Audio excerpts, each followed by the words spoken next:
자, 내부 이야기에 4가지 있다라고 했고요.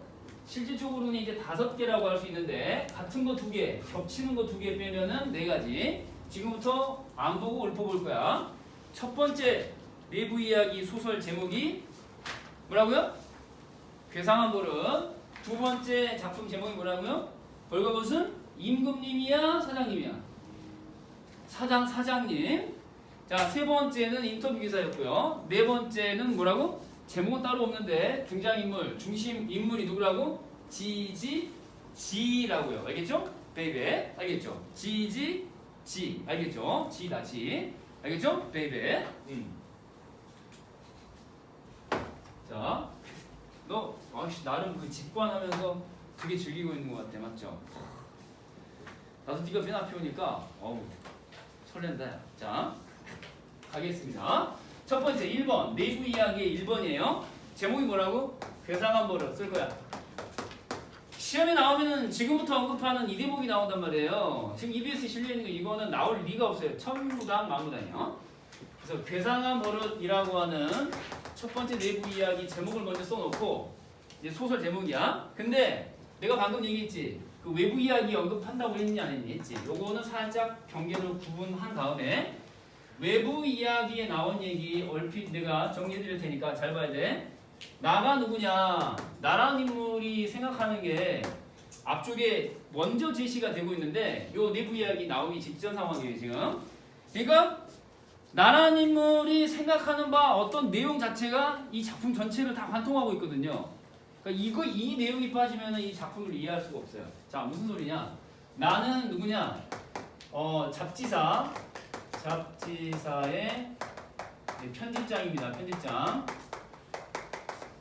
잡지사의 편집장이고요. 이 잡지사는 종합지입니다. 이 잡지사는 종합지. 잘 쓰고 있지?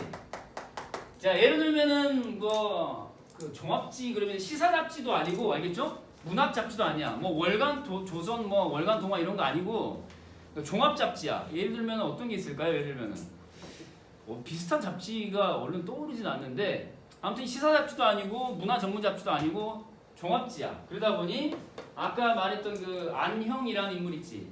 그 인물이 문학을 담당하는 문학 담당의 또 이제 편집자였거든요. 근데 아무튼간에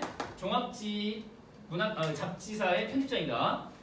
그래서 이제 언급하는 게 이제 뭐가 나오냐면은 지금부터 적는 걸 잘 따라 적어야 돼. 경계 구분했으니까 요건 지워도 되겠지? 자, 작가라는 말을 써보시고 작가라고 하는 인물이 창작을 한다 이 말이야. 자, 여기 딱 써볼게요. 작가라는 인물이 창작을 한다. 요건 색깔 다른 걸로. 작가는 창작을 통해서 1차적 진술을 하게 되는데 지금 나라는 인물이 굉장히 그 현실에 대해서 불만족스러워한 사람인데 기본적으로 이제 고민이 있어요. 작가와 편집자 사이의 관계 설정 문제인데 자, 그래서 써볼게요. 이제 편집자라고 써보고요. 작가는 창작하고 작가는 무엇을 창작해? 소설을 창작하는 거죠. 근데 이 소설은 기본적으로 어디에 실려? 잡지에 실린다. 이렇게 소설은 잡지에 실리죠. 그래서 이 편집자는 요 칸이 좀 애매한데 자, 편집자는 요 지울게. 편집자는 이렇게 화살표를 밑으로 내려보시면은 창작이라는 거 노란색으로 했으니까 편집이라는 말을 써볼게요. 편집을 통해서 자기가 하고 싶은 말과 관련된 작품만 선택을 하게 된다. 그래서 2차 진술이라고 써볼게요. 2차 진술. 잘 적고 있니? 자, 2차 진술. 그러니까 무슨 말이냐면은 우리 잡지에 당신이 쓴 소설을 싣느냐 마느냐는 누가 결정해? 잡지사에서 결정하는 거야. 잡지사. 그치? 권한이 있어요. 권한이.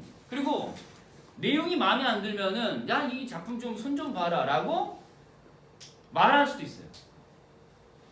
이해돼요? 그러니까 작품에 개입을 할 수 있다 이거거든요.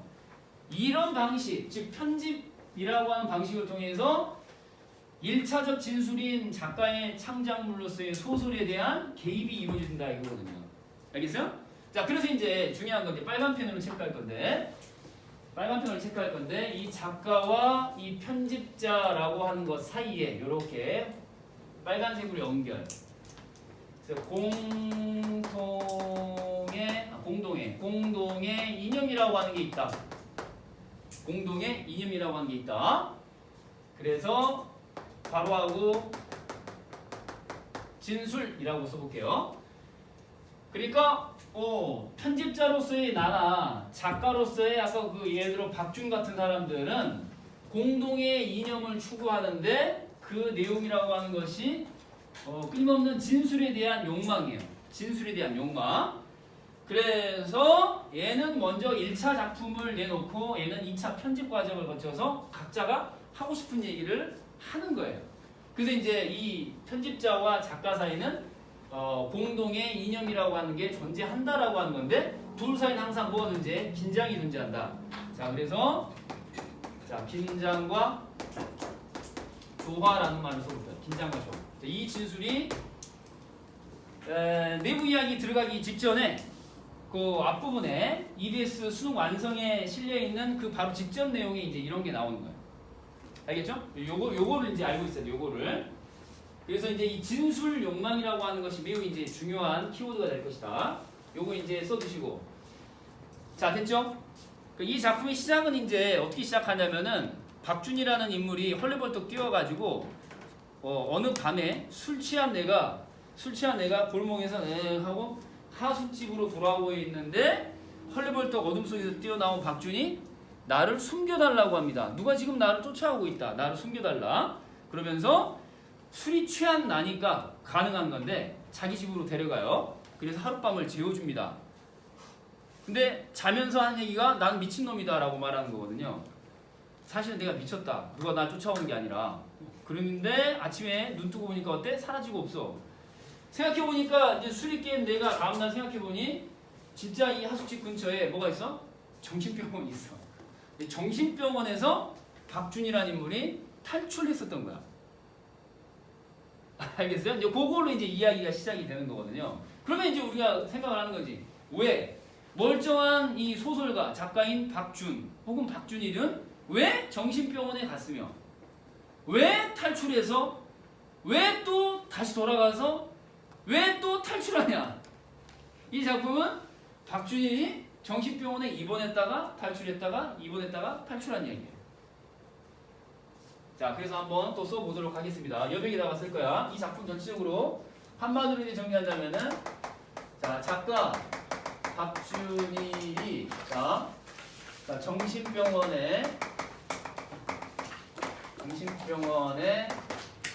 자발적으로 똑같이 쓸 거야. 2번 탈출. 자, 복귀 탈출 한 이야기. 요렇게 이제 정리하시면 돼. 한마디로 얘기하면 저거야. 이 소설은 이런 내용이야.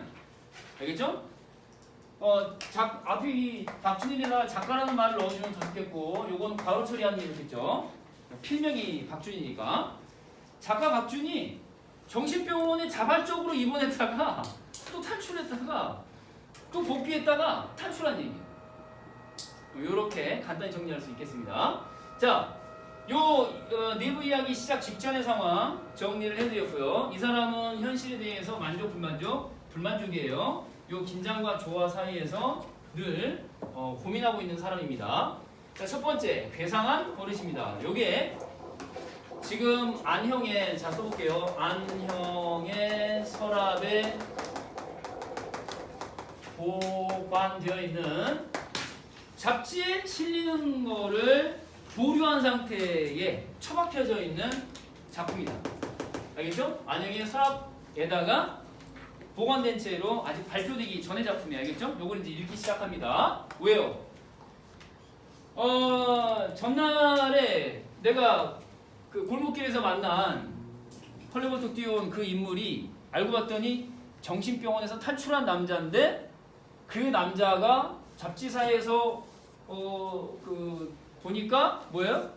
내가 왜 이렇게 얼굴이 낯익나 했더니만 그 신문이나 잡지에서 봤던 그 박준의 사진, 그 사진이 이제 명확해진 거예요. 그래서 얘가 박준이었구나라는 것을 잡지사에 출근한 다음에 이제 깨닫게 되는 건데, 그 첫 번째 작품 괴상한 버릇의 내용 지금부터 가겠습니다. 그러한 인물이 있는데, 그러한 인물은 씁니다. 어른들로부터 어린 시절에 꾸중을 듣게 되면은 이 불안을 감추지 못하고 숨기, 도망가기를 버릇처럼 하게 되는데, 이 버릇이 숨는 버릇, 도망가는 버릇이에요. 어디로 숨느냐 했더니 여기로 숨는다. 광이 뭐냐? 광이 뭐야? 광은 창고 같은 거야. 창고. 알겠죠? 창고 같은 거야. 광에 숨는 거야. 창고야, 창고. 이해 안 되면 써놔. 창고 같은 거야. 창고 같은데 숨거나 도망을 가요. 어릴 때 이제 무서우면 이럴 수 있죠. 이런 경험 없니? 니네 어릴 때 엄마한테 졸라 얻어 터지고 막 욕 먹고 이럴 때 어디로 가? PC방? 그래. PC방 같은 거로 생각하면 돼. 자, 이게 이제 써볼게. 초등학교 입학 전이야. 요것만 마무리하고 쉽게. 입학 전이야. 네, 내가 이제 이거 일종의 번역을 해놓은 건데, 그 작품 속에는 뭐라고 나오겠니? 국민학교겠지, 국민학교. 국민학교라고 나오겠지? 자, 그래서 광 속에 숨어서, 자, 죽은 척 가사 상태에 빠지게 된다. 자, 잠이라고 속에 잠. 잠자는 버릇이 있었다, 이거야. 가사가 뭐냐 했더니, 가사는 이제 이렇게 쓰는 가짜 가에다가 죽을 사자야. 가짜로 죽은 듯한 연기를 하는 거예요. 그러니까 가사 상태에 놓였다는 얘기는 숨을 멈춤, 그리고 찔러대도 꼼짝 않는 연기를 하기 시작한 거예요. 자, 근데 이제 요 버릇이 자, 결혼하고 난 이후에도 계속이 된다라는 건데, 자, 됐나요? 그래서 자, 여기 이제 화살표 결혼 후라고 쓰고 있어요. 결혼 후. 자, 결혼 후에도 이제 계속된다. 그래서 이 가사 상태가 어느 날 실제로는 정말 죽음에 이르게 되는 그런 이상한 상태.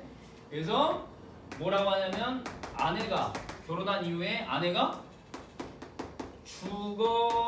죽어버렸으면 이라는 말을 하게 돼요. 이게 진짜로 죽는 신용을 하다가 진짜로 죽게 되는, 좀 다소 허망한 이야기가 되겠습니다. 이렇게 괴상한 버릇 내용을 정리합니다.